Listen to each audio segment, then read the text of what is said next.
in 60 years. That's the first time I've been to the farm. Okay, so I knew the farm existed because the farm was sort of a catalyst for the university.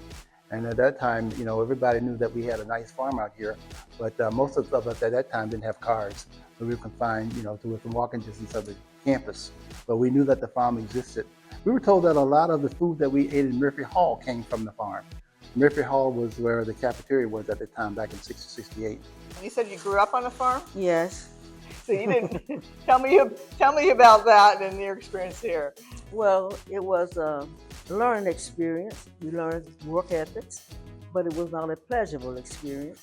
It made you want to go to school so you can get away from the farm. You know, it was hard work, and you didn't look forward to the summers because you worked, and you worked in the sun. So I was not interested in coming out to the farm, but it's a different experience now because I see everything is done by machine, so the work's not as hard. When I was here at A&T, all we knew was the fences and the grass. We didn't know what was going on.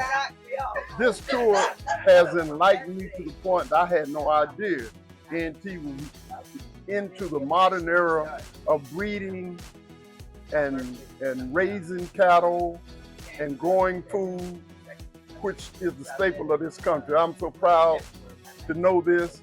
I would be willing to come back again. And I thought since I had grown up on a farm, I would change my major to agriculture.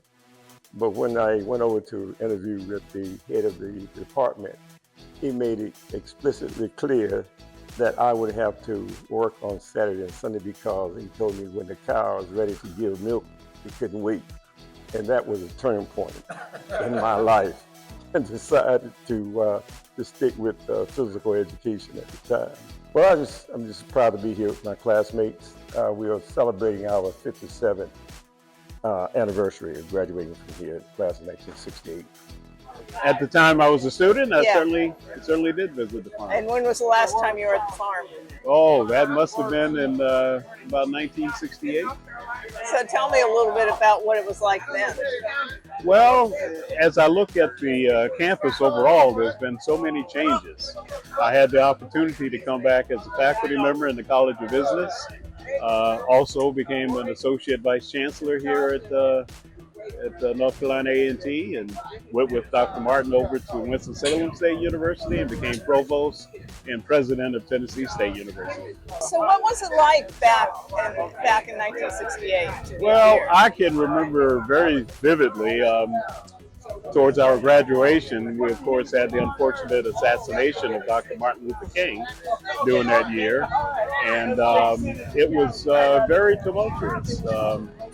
National Guard on the campus and everything else when we got ready to leave, you know. Very, very troublesome time. But Greensboro and the community has changed so much since then.